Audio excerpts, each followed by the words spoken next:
Yesterday's landspout tornado in Alberta has been confirmed by the Northern Tornadoes Project. We'll have another quick look at yesterday's tornado, the first one in Canada so far this season. Okay, let's go. There it is. This is bad news. My God. Falling out right now. Anything could happen. Get on! Wow. I'll watch the video later.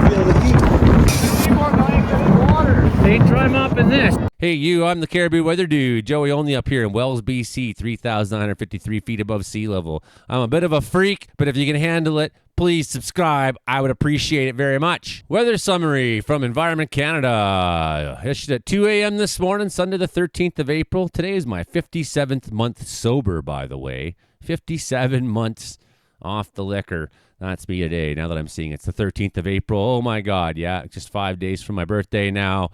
Oh, I'm getting old, friends. Yeah, at 17:20 p.m. Mountain Time on April 12th, a brief tornado was observed approximately 10 kilometers north of Rolling Hills. Environment and Climate Change Canada received multiple reports and photos. However, there have been no reports of damage at this time, so it's been given a preliminary rating of EF0, which means we don't know how strong that tornado necessarily could have been.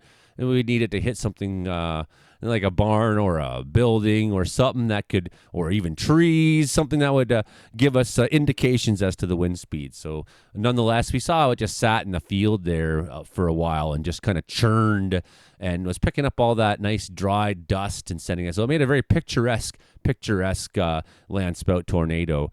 So it's considered a landspout. It was generated by a weak rotation under rapidly growing clouds or weak thunderstorms. So landspout tornadoes don't usually cause significant damage, but they can still be dangerous, right? They can topple trees and damage roofs, toss debris short distances and whatnot. So people at ECC are asking for pictures of the tornado and or any damage it may have caused. Should you have any information, please call 1-800-239-0484 or email storm@ec.gc.ca or post on the Twitter there at abstorm.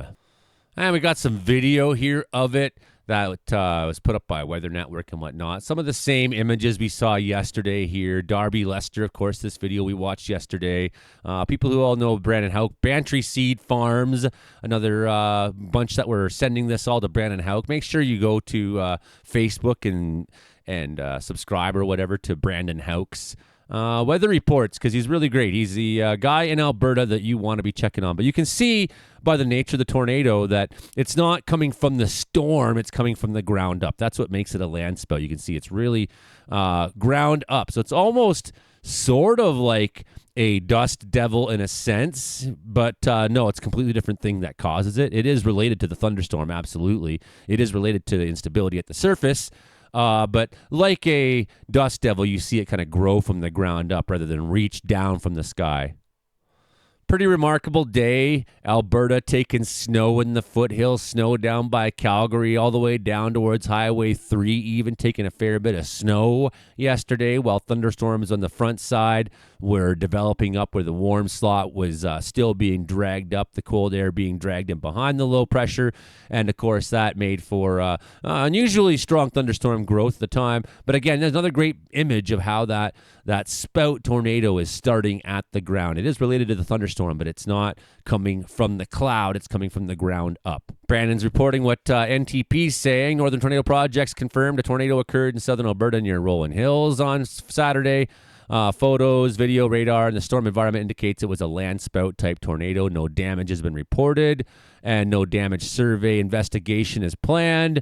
This is the first recorded tornado of the year in Canada. And look at they even grabbed Brandon Houck here. So even Northern Tornado Projects is like, we love Brandon Houck. Everyone loves Brandon Houck. Just some of the visibility, Fort Macleod down to Lethbridge yesterday, visibility is trash. So yesterday was a nasty day out there, man. Snow on the west flank, and eventually it moved across. But of course, for everyone before they got snow, as you went further east there in Alberta, you got thunderstorms and heavy rain at first at the beginning of this system. Brandon Houck. Exciting day today. Yesterday. On the front of things. We had the first tornado touchdown, I'd say about half an hour away from here. What a beauty. Look at that guy. Lightning. The winds are starting to ramp up as well. Snow back towards Calgary. And woo! It's a wild day today here in Alberta. Wow. What's Tyler Hamilton saying today? Nearly halfway through April, we have Canada's first confirmed tornado of 2025. Same video we've already seen. We have plenty of severe weather and tornadoes south the border in the recent weeks. It was only a matter of time before some of that spilled into Canada. They say, well, Canada has had ample amounts of thunderstorm activity this spring already. That's true. Some locales seeing cells that have reached severe criteria. There hasn't been a confirmed tornado in 2025 until Saturday. The province that snagged the country's first twister is Alberta. Meanwhile, it happened in other parts of the province. We're still dealing with snow at the time. This gives you kind of a look on where things are at there. You can see the warm sector and the cold sector coming together. Really, really neat. Rapidly growing cloud, circulation adopted by the updraft. And we're seeing how a land-spelt tornado is formed.